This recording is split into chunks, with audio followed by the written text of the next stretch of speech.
My log has something to tell you. We continue our journey deep into the depths of Stalking the Wild Pendulum by one Itzhak Bentov, the man whose theories the CIA used to help create the Gateway Project or process, a way for their agents to break beyond the bounds of their own minds and consciousness and access things like remote viewing, telekinesis, and others. Basically, anything Professor X can do. Today, we arrive at the chapter about relative realities. I've been really excited to get here. If you haven't been with us, it's been a wild ride through the void, learning that deep down within our atoms we are nothing but void, and the universe exists in every grain of sand, and that might help explain things like psychic phenomena, how we move in a pendulum-like motion like the stars and the planets do, and when a pendulum gets to the point of rest, it disappears into infinity. So there are various times during the day where our bodies are blinking on and off into that infinite void of knowledge, and we could access that through meditative states. That's where we've been. Check it out if you want. I have a bunch of read-throughs, but if you just want to get into the realities, you came to the right place. Now, if you're looking for a full skedaddle, a full like straight up audiobook, you come to the wrong place. This is where we like to party. If you're looking for that, you found it. So let's get to the wasteland and let's get to the reading.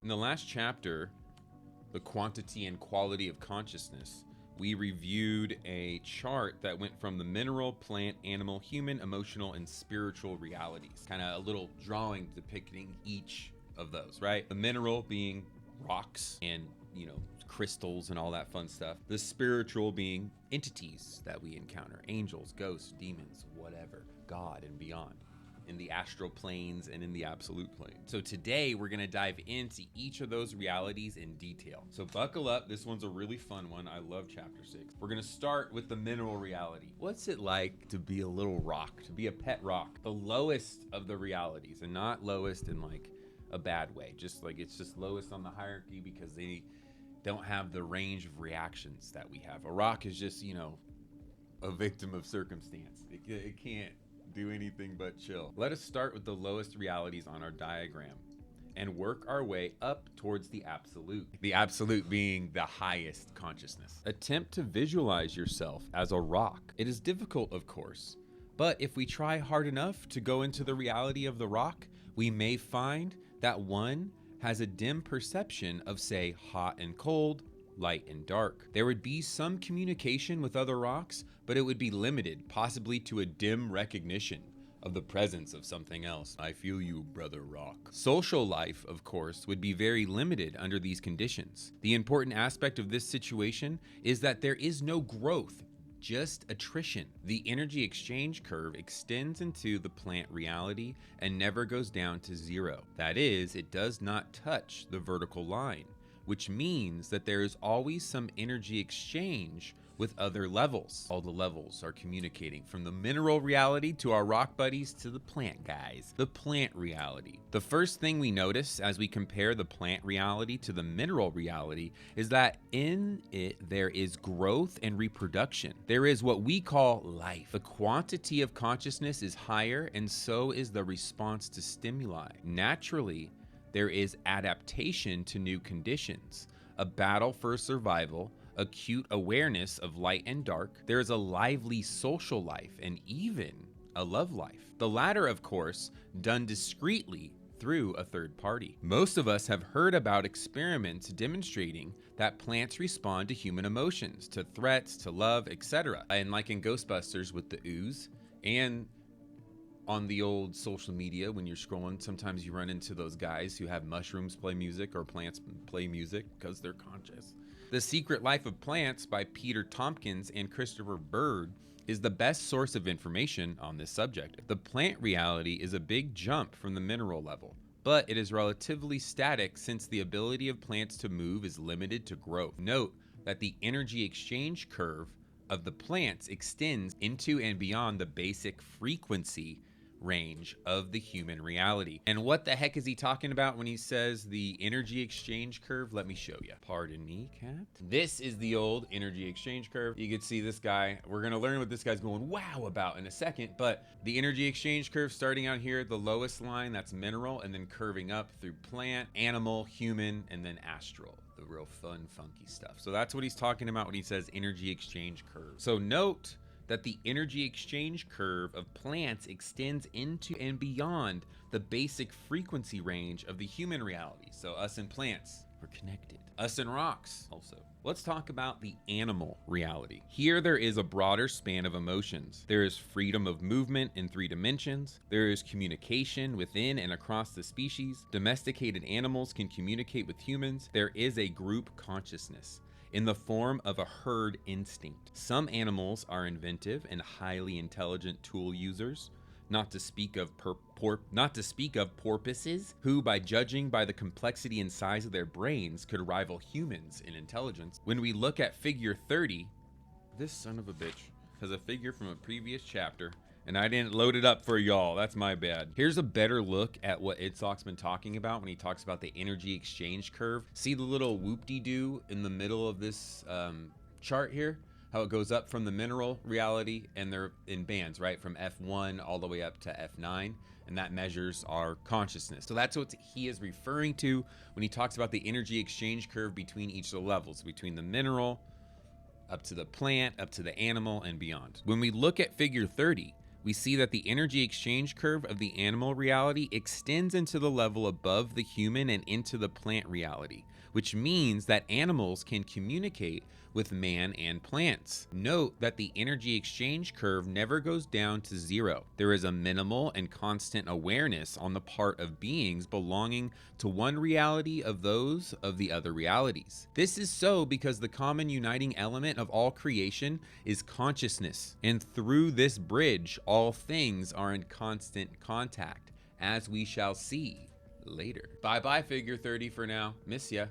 Now let's talk about our reality. We all know the human reality, but what probably most of us don't know about it is that human consciousness can be taught to expand and to learn how to interact with the whole spectrum of realities we have described in our diagram. This is the real meaning of the phrase expansion of consciousness. It means that our cerebrospinal nervous system is capable of being developed to such a point that we can tune in on any of these realities from the very lowest mineral to the very highest spiritual levels. The expression development of the nervous system, then, as used in this book, is synonymous with the expansion of consciousness. Much has been said about the effects of drugs on the expansion of consciousness. These drugs do not expand the consciousness. Rather, they alter it and tend to funnel it into particular levels. These levels may be either above or below human reality, as shown in our diagram. Bad trips means that the consciousness is projected into a reality below the human and is naturally experienced as a nightmarish reality. Sometimes consciousness is projected into realities above ours. Then one has a good trip. However, all these experiences are necessarily distorted because the drug prevents the brain from functioning normally. Also, there is little control over the events or levels one happens to enter. The only positive thing about these drugs is that they do show us that we see our reality through a tiny window, that there is much more to it. On the other hand, prolonged use of drugs will destroy the ability of the nervous system to evolve normally in the direction toward the higher levels shown in our diagram by the arrow of evolution. This is due to the instability of the nervous system produced by long-term use of the drugs. In order to interact on a certain level of consciousness or reality, the mind has to be very steady and clear. By now, it will be no surprise to you that we use the terms realities and levels of consciousness as interchangeable concepts. We hope to show that realities are states of consciousness as we go deeper into the chapter, by taking examples from well-known literature on the subject. In the last few years, several excellent books have appeared on just this subject by several authors, among them those by Carlos Castaneda. He goes into a really detailed description of Carlos Castaneda's book. Check that out if you want to read his book. It does sound super interesting. It is called Communication Across Different Realities. It talks about animals, plants, and gods communicate with humans, the spirit, all spirits, all that stuff. So check that out if you're into that. But Itzhak's just pointing out that communication with the other realities has been a part of history for millennia, since time immemorial. Particle wave duality. We shall now look at the possible mechanism behind these phenomena. The principle of particle wave duality holds not only the limited area of photons, electrons, or nuclear particles, but also in the larger aggregates of matter. By this duality, we understand, for example, that light can be represented as a field of radiation. But when our eyes or instruments interact with this field, they sense this radiation in the form of little bullets or photons, the individual particles of light. Thus, we have a field of continuous electromagnetic radiation, which has a wave-like character, but which we see neither with our eyes nor with instruments. It becomes manifest to us only when it hits our retina. But when it does so, it behaves like single discrete particles known as photons. And here is a little picture, a little example of what he's talking about. See how it's like a wave? The field of radiation. And then it's a wave, but we see it as these little wave packets of photons. That's how they appear to us when we observe it. Now let's talk about the construction and maintenance of a nature spirit, which this sweet little cartoon is going to walk us through. Nature spirits, very real. We've read about the history of these types of entities in Deminisions and other books, but very cool. Let us now picture this principle in action and see whether we can explain or even better design and make a nature spirit, or even a minor god of the elements in nature. First of all, we have to pick a continuum. Let us take a smooth valley. Suppose that there is a big rock formation projecting prominently from this valley. We now have an individuum. It is definitely separate from the valley, although we see it only in contrast to the valley. I think someone just shot at me. We know that matter is consciousness, or if you prefer, contains consciousness. This consciousness, if there is enough of it, a critical mass, will develop a dim awareness of self. Over millions of years, this dim awareness may be strengthened into a sharper identity, possibly through interaction with other creatures. If an animal finds a hiding place in the rock formation, it will feel grateful to the rock for its shelter, and the rock will feel it, and its ego will be boosted. If a bird comes and makes a nest and lays eggs in it, the bird's evolving life and consciousness, which is higher than that of the rock, will give its consciousness a push upward. Sooner or later, the consciousness of the rock will evolve into a spirit of the rock. By now, he has learned that if he extends projection to these creatures, they respond with grateful feelings. Slowly, therefore, he begins to understand that his business is to protect them. Soon, he becomes quite adept at this and will attract more creatures. In short, he is in business. Being in close contact with live beings will speed his evolution, so to speak, and widen his range of responses. He will have a relatively low frequency response corresponding to that of the mineral level of consciousness. But in this case, he will be at the very top of the band delineating the mineral consciousness. He will border on the plant consciousness, and his energy exchange curve will reach into that of the astral region. So, when a human being finally comes across to this rock, one who is sensitive to nature, he will feel that there is something special about the rock. It produces some particular feeling in him, either of protection or repulsion. And that's our human. We're finally at our little cartoon after the story of the rock, our human entering the picture. That's his consciousness right there going, and it's either something foreboding or protecting. Oh, I love this part. Let this remain between us. A spirit such as this is still quite unevolved and stupid, and he may want to show off his prowess to man by producing some silly trick. When this happens, the man, if he has noticed it, will become duly impressed. Soon other people will come around who have heard about the happenings around the rock. They will also witness the tricks, and pretty soon there is a cult going. This boosts the ego of the spirit of the rock immensely, because the thoughts of the people who concentrate on him and add to its power. Let us look for a moment at the effect of thoughts on things or people. A thought is energy that causes the neurons in the brain to fire in a certain pattern. that naturally produces tiny currents along definite paths in the brain cortex that can be picked up with sensitive instruments through electrodes on the surface of the skull. In other words, a thought that starts out as a tiny stir eventually develops into a full-fledged thought producing at least 70 millivolt potential somewhere in the cortex. It fires the first neuron, which in turn causes others to fire in a certain sequence. However, in this universe, no energy is lost. If we can pick up the current produced by the thought outside of the head, it means that the energy of the thought was broadcast in the form of electromagnetic waves and at the velocity of light into the environment and finally into the cosmos. So basically, positive thoughts, right? So what I'm thinking right now, you just felt it. Just went into light speed into the cosmos. Now, this is serious business, especially since thought energy can be focused. As long as we are just sitting and producing idle thoughts, the thought energy is diffuse, and it eventually spreads out, weakens, and disappears. However, when we consciously concentrate and send coherent thoughts, that thought energy or thought form will impinge on the person for whom the thought was meant. We shall discuss this more in detail later. Oh, okay, mister. Now back to our spirit of the rock. Yes, back to the story of the spirit of the rock. Let's go. We have said that when people concentrate on him, it adds immensely to his capability to do things because he is stimulated by the level of energy produced by the human nervous system. He is hobnobbing with royalty. From here on, everything is snowballing. He will be able to pull off more impressive tricks, which will impress primitive people, and eventually they will bring him sacrifices to draw him to their side. Or, if they feel that he may be angered by their activity within his jurisdiction, they will sacrifice to him in order to appease him. It is known that miners in copper mines of Peru sacrifice llamas to the spirit of the mine every year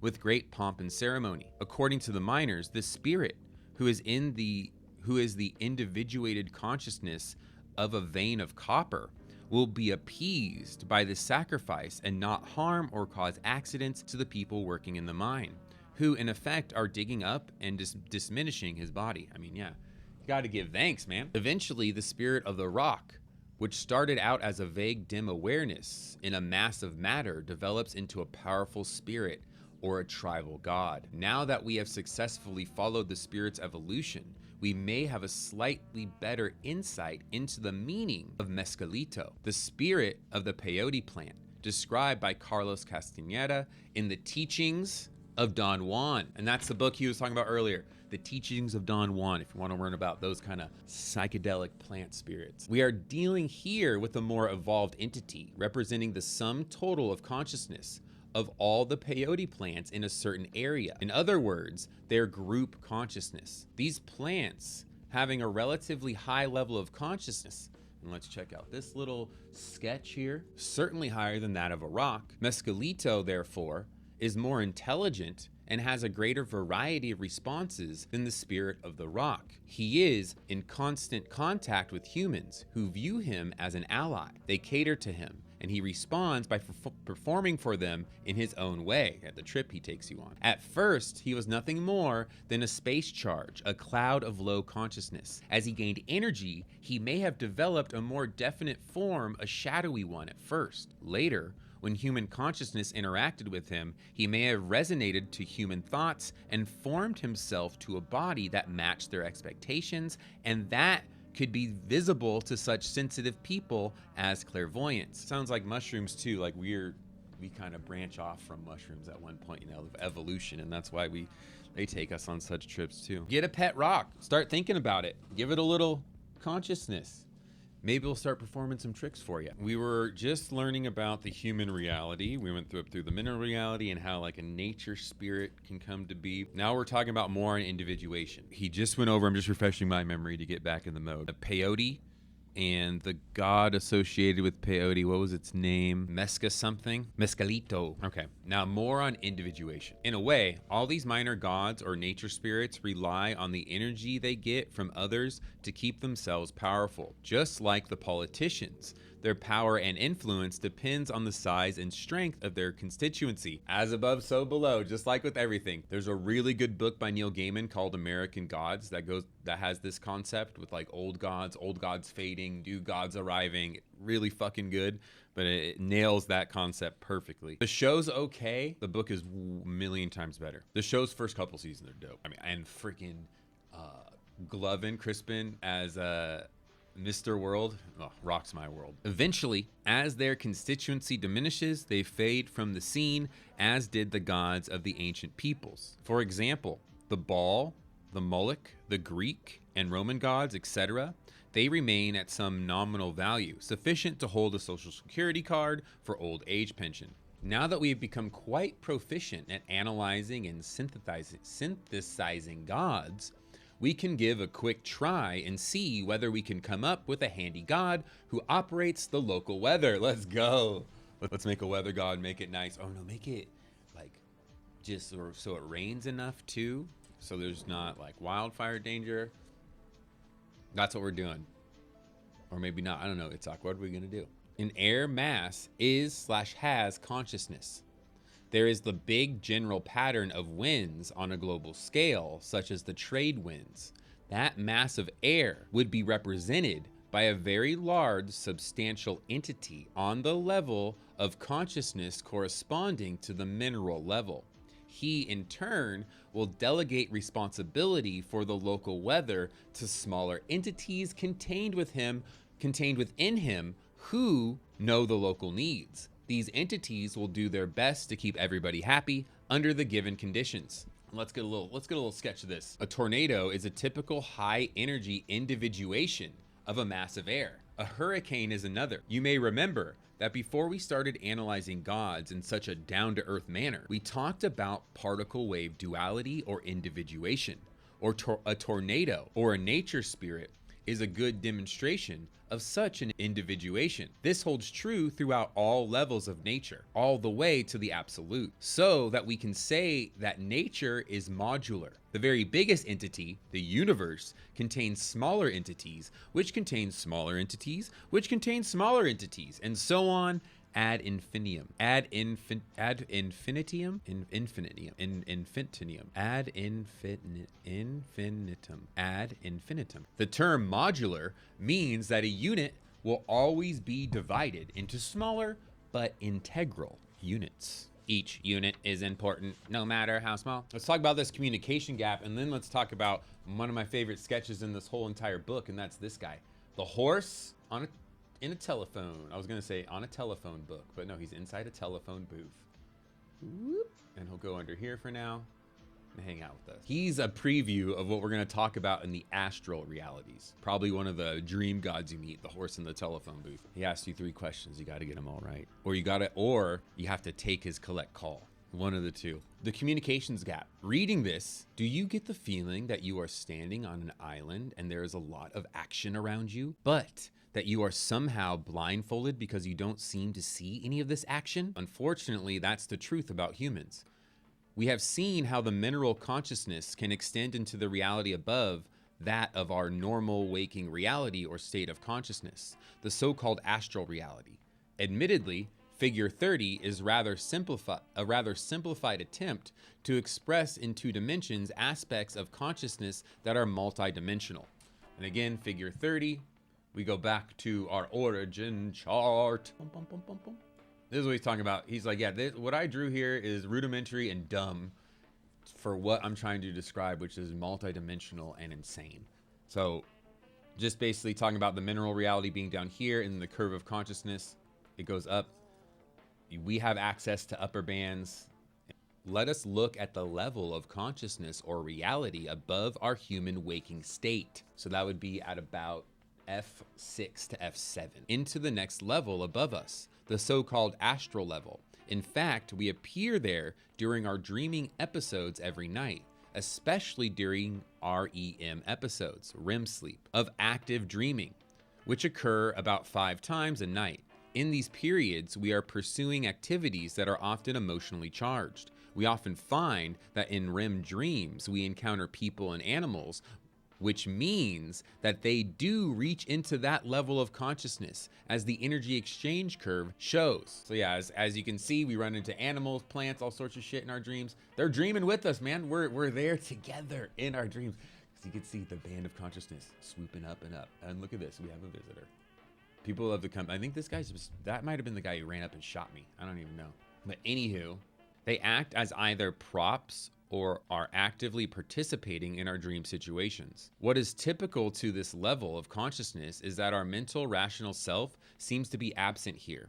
We are quite content to put up with situations that we could not tolerate in our waking reality. Suppose that we are dreaming of a green house, talking on the telephone, in a public telephone booth. A green house, a green horse. I read house, oh my goodness. I was like, a green house, what do you mean? That's not a picture of a house, it's a picture of a horse. Suppose that we are dreaming of a green horse, talking on the telephone in a public telephone booth. In our dream, this would probably not disturb us in the least. We could not react with our reason saying, no, this could not be, but we would sense that this is a nice horse. He does not threaten us in any way, and that there is nothing wrong with the horse talking on the telephone. In short, we would react to this situation emotionally and not try to reason and figure out how he ever got that dime into the payphone. We'd just be way cool with it. What a wacky example there, Mr. Itzhak. The astral realities. Note that all the lower realities we have mentioned before appear on the astral level. The astral is a vast reality that serves as a bridge connecting all physical realities.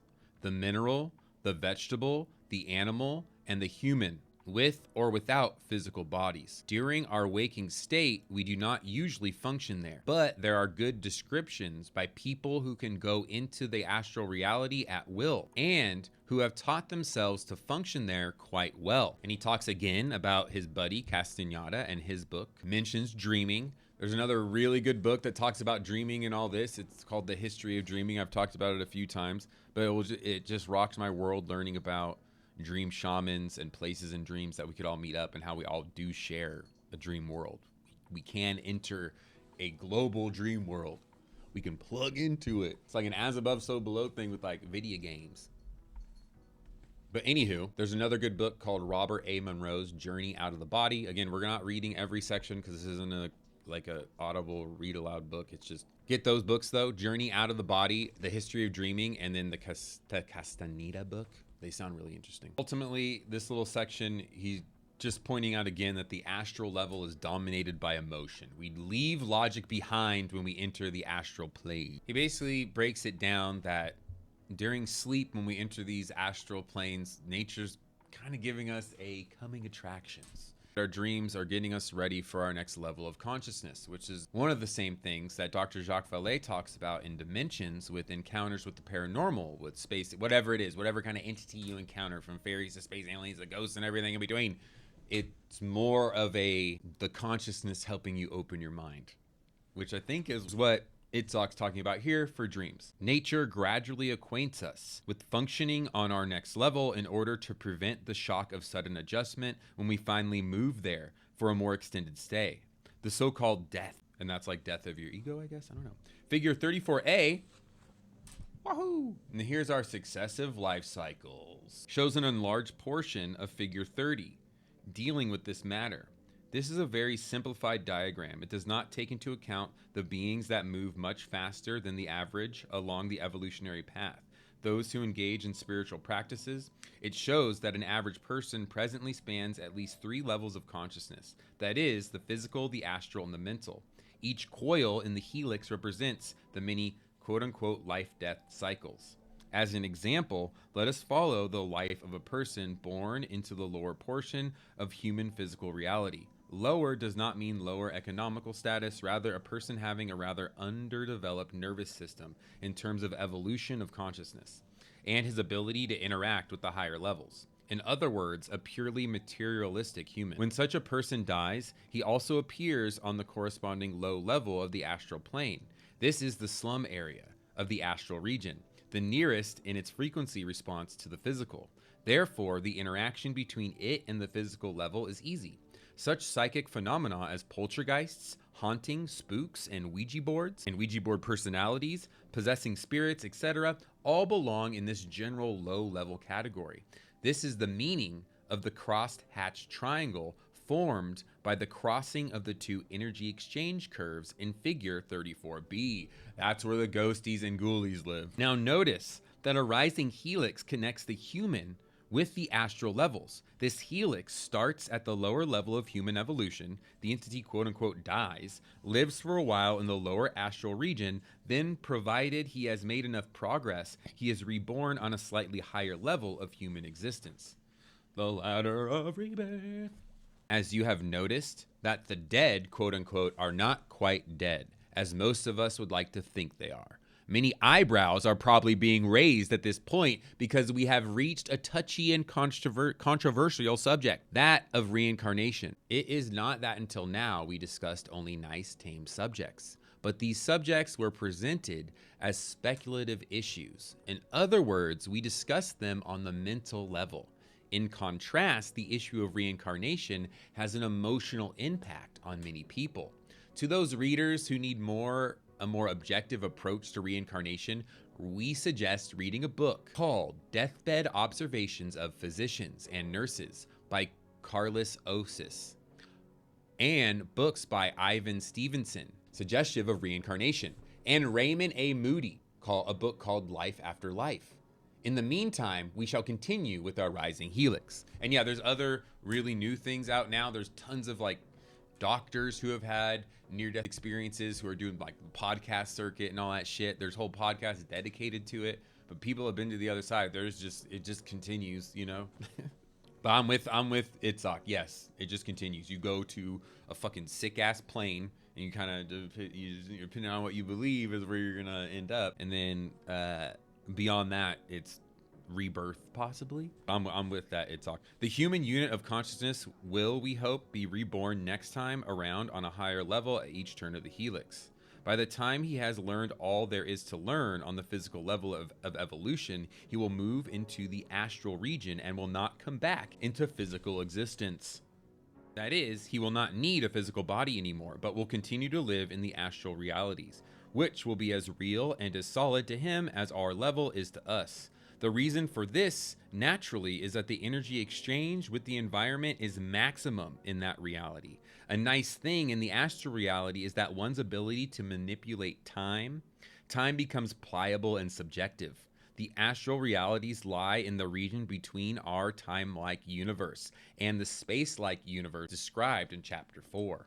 To the readers who are still having problems digesting the above statements, we suggest that they check them out for themselves by raising their level of consciousness to the point at which they will be able to function on the astral levels. This is relatively easy to do, but it does require time. There are many meditative techniques that will take them there. However, one has to be very careful not to go off unprotected into the astral plane.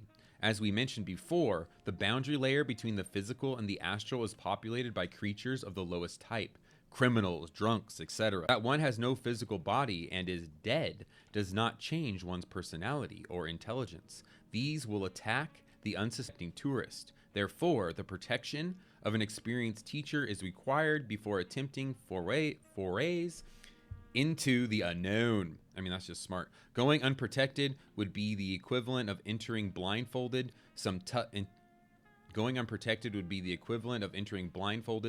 neighborhood in a large city. One would get mugged, beaten, and robbed within the first few minutes of the experiment. Whoa, Itzhak, maybe. But like all things, don't go in unprotected. The mental reality. So beyond us, so beyond the astral plane, so where all the entities, the ghosties, ghoulies, and goblins live on the astral plane, then we have the mental reality. Freaking mental. Once the human unit of consciousness has worked out its emotional problems, evolution leads it into the mental levels of consciousness. You have probably noticed in figure 34 that as one dies in the astral, one's helix takes him into the mental reality. There is a lot of energy exchange between the two levels. They are not exclusive, and entities from the higher astral level may tour the mental regions. Again, this reality is solid to its inhabitants. Big difference between the physical and non-physical realities is the ability to create one's environment instantly by the power of thought or desire. It reminds me a lot of the reality in Death Note where the demons live. This is actually happening on the physical plane as well, but it takes much longer, and much more thinking and doing are required before a change in our environment can occur. A good popular description of the mental realities in our reality, as seen from the mental levels, are two books by Jane Roberts, Seth Speaks and The Nature of Personal Reality. Yeah, I love this chapter. Is a lot of like him being like, look, I'm telling you some crazy shit. If you don't believe it, you're gonna have to go check it out for yourself. Which is, yeah, if you're not ready to talk about this or believe, first of all, I don't know. Thank you for watching for so long. But second, yeah, it's like, go check out that stuff and then come back to this. In these realities, the human unit has overcome its tendency to act emotionally, which is an inheritance going back to the animal level. On the mental level, the balanced mind and the search for practical or theoretical knowledge are dominant. The only emotion allowed at this level is love. Now let's talk about the causal or the intuitive reality. After hundreds, perhaps thousands of life cycles, we may find ourselves at the causal level. While before, on the mental level, the search for knowledge was foremost, here knowledge seems to come easily. We know all. That is why this reality is called the intuitive level. Here knowledge comes in a non-linear way. Before, we had to learn a subject by stringing together pieces of information one at a time. Here knowledge comes in large chunks imprinted on the mind in a fraction of a second. Sometimes it comes in a simple diagrammatic form or in symbolic forms. After the imprinting, the mind analyzes the information, if needed, in the usual way, that is, if there is a need to translate this knowledge into normal human knowledge on the physical level. The inhabitants of that region do not need to translate such knowledge into a linear form as we know it and have a total understanding of the information contained in these condensed symbols. And he's basically talking about the aha moment. All that to say, that's what's happening when you're having an aha moment. You're reaching into the mental, into the causal. Let's get down to the creative process here. We may now understand the creative insights of artists, scientists, and inventors who rely on these chunks of intuitive knowledge for progress in their fields. Such moments of insight are known to come after a person has saturated himself with detailed knowledge of all the possible avenues that may lead to the solution of his problem. However, all he has is clutter of detail with no elegant or economical pattern connecting them.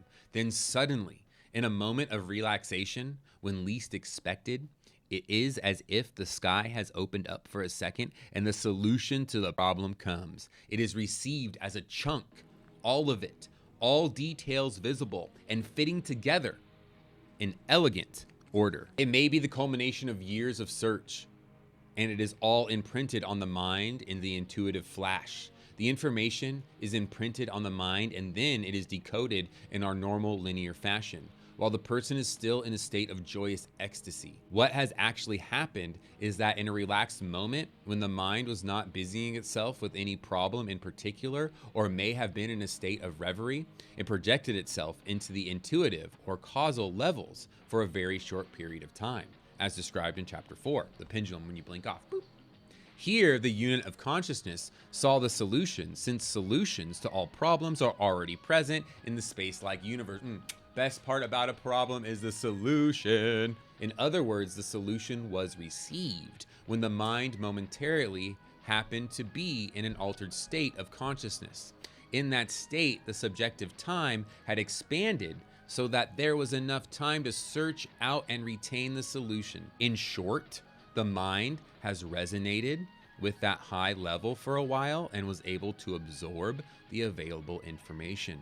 This kind of experience naturally makes the recipient very excited. He feels that he has experienced something mystical, out of the ordinary, and indeed he has. The feeling that time has come to a stop is a very common experience in this case. It's nature's way of communicating with its favorite creatures, the creative people of all walks of life. Ooh, ooh.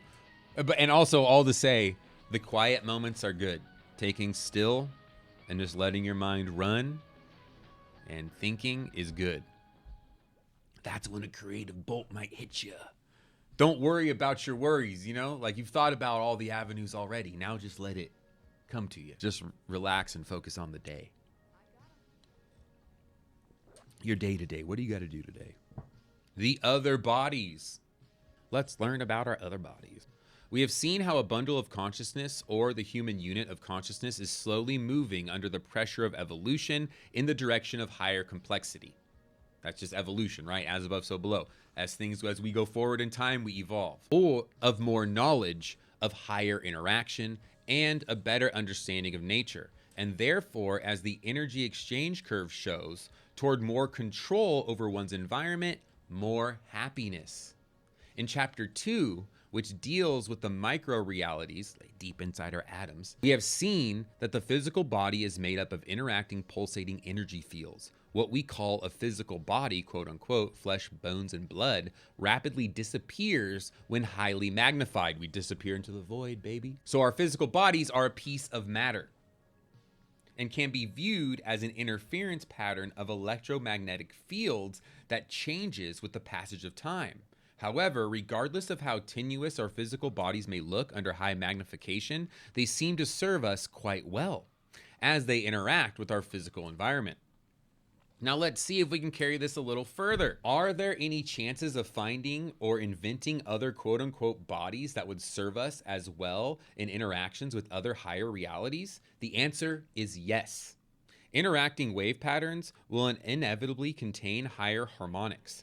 In less technical language, suppose we strike one of the strings of a grand piano and produce the middle C note. The string then vibrates at 264 hertz. Assume now that the cover of the piano is lifted and we have an unobstructed view of the strings.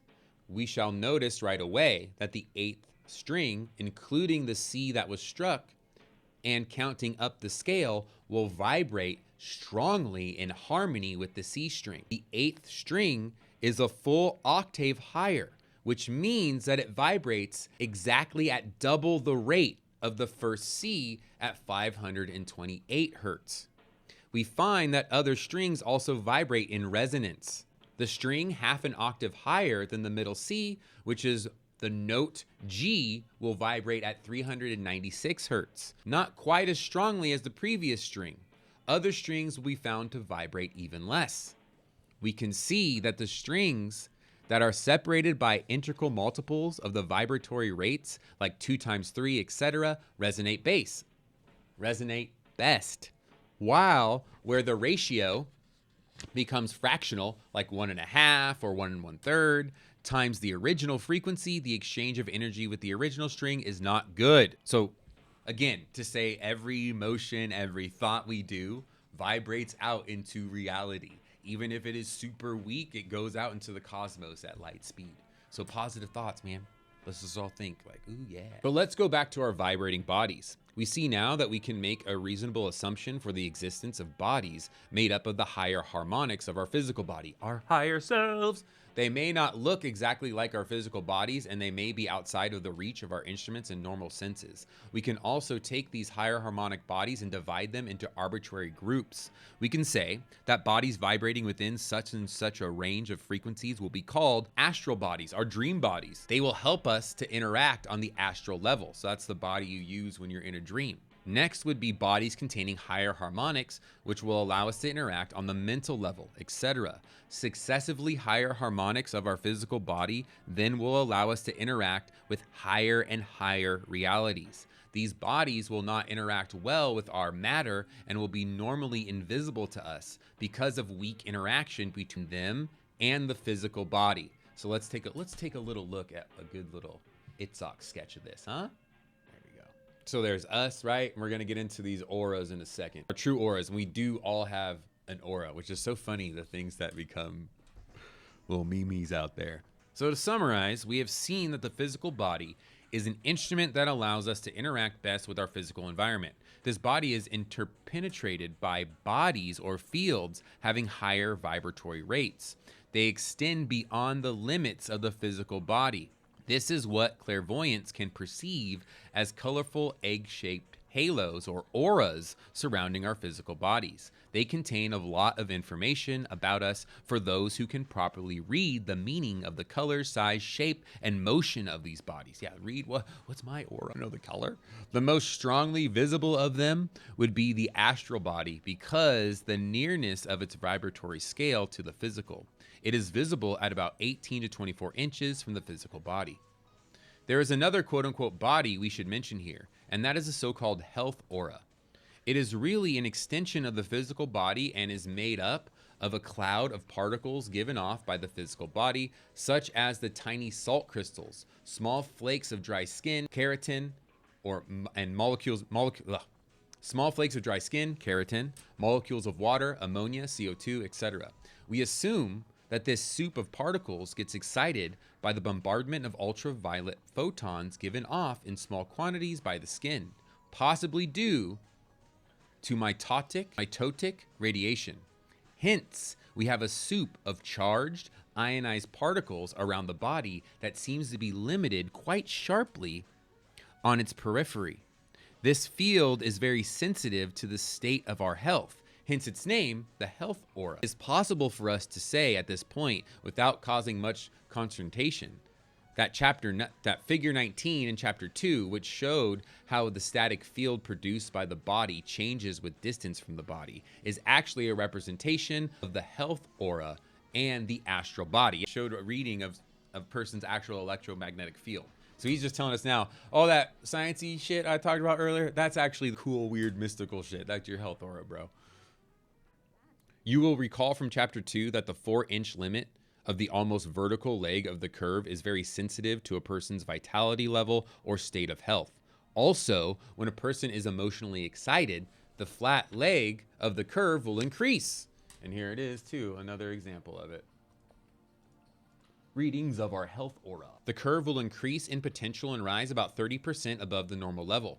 This means that the emotional astral body has been excited to a higher level of activity, as in figure 36. The astral body's like, wahoo! You may have noticed that our higher bodies seem to be equated with the electrostatic potential about us. This isn't quite so.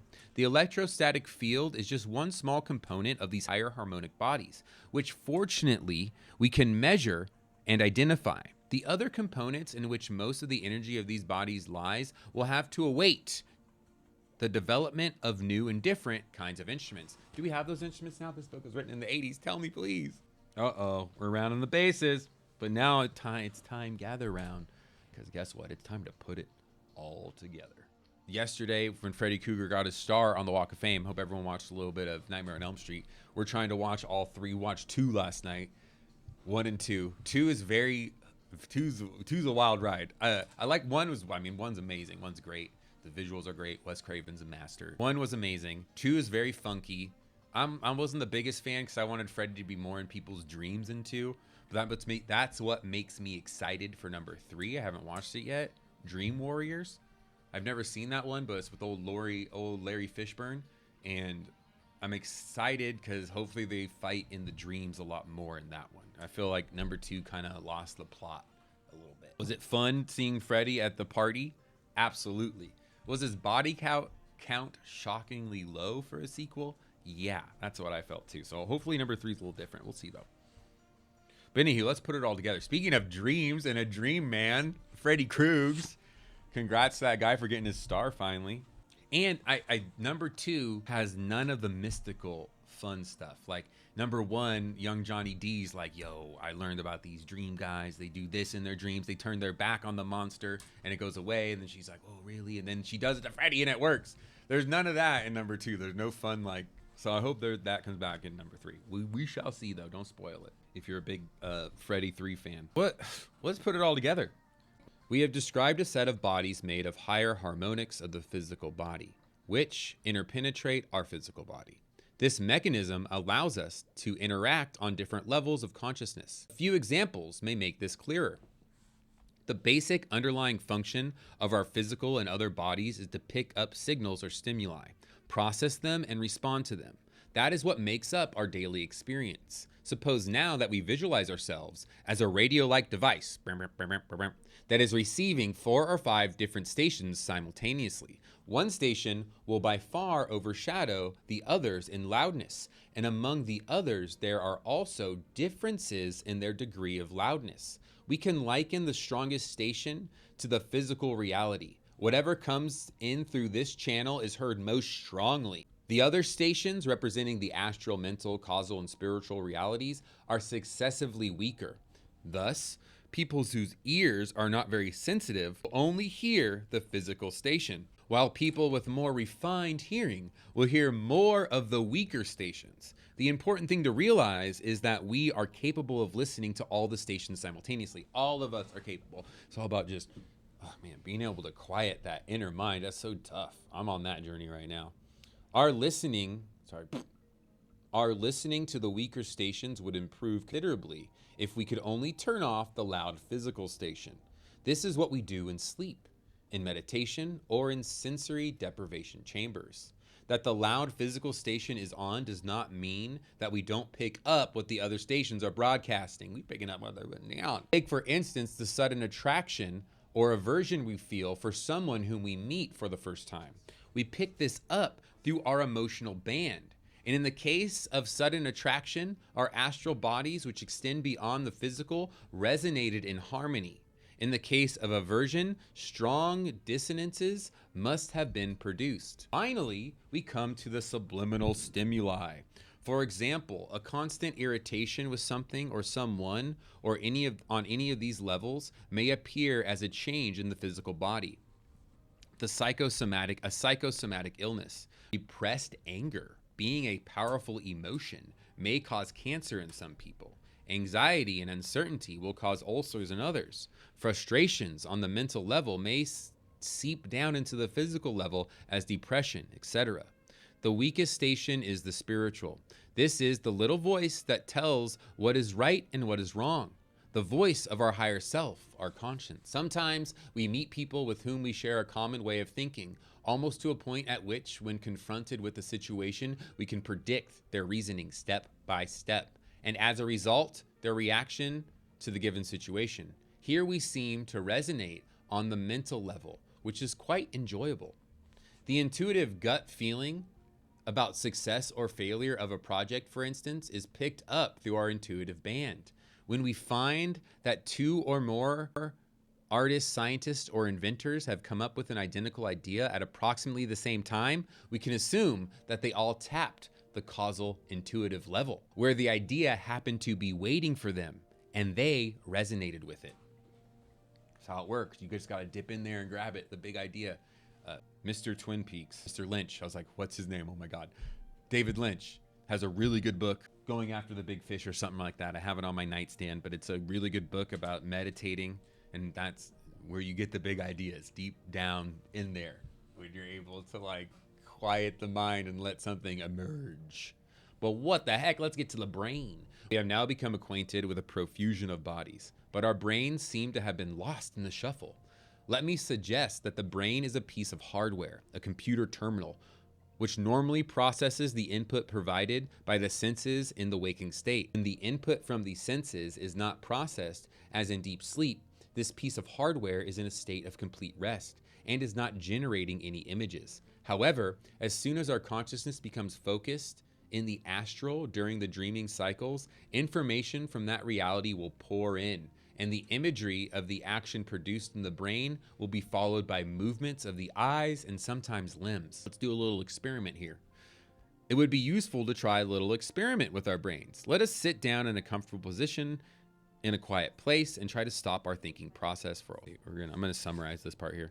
At the end, he urges you in his section with the experiment on the brain to try meditation and however you wish to try it. And all it is quieting your mind and trying to get it to a point of rest where there's no real thoughts but the now, the current, the nothing, and seeing what emerges, letting thoughts and emotions kind of wash over you and walk by, which is a way. There's all sorts of things to look up and get into, so check out that stuff if you want to get into that sort of thing. I'm on that journey right now trying to make it a discipline, but it's tough to, it's so hard to get things to shut up for long enough.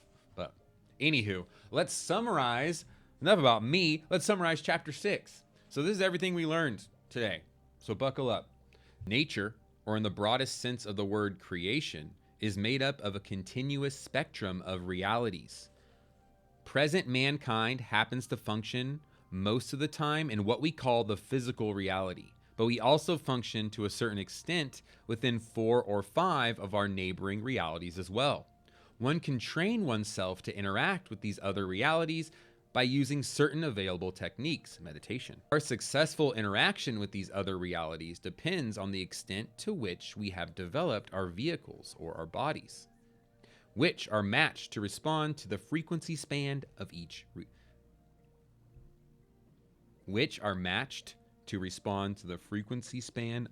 reality. These bodies are analogous to the higher harmonics of our physical bodies and contain all the information accumulated over many lifetimes. These higher bodies are centered most of the time about the physical body, but they can also move and function independently of it. At the transition called death, the higher bodies that make up our so-called personalities leave the physical body and continue their existence on the levels above the physical. Death don't exist, it's just life.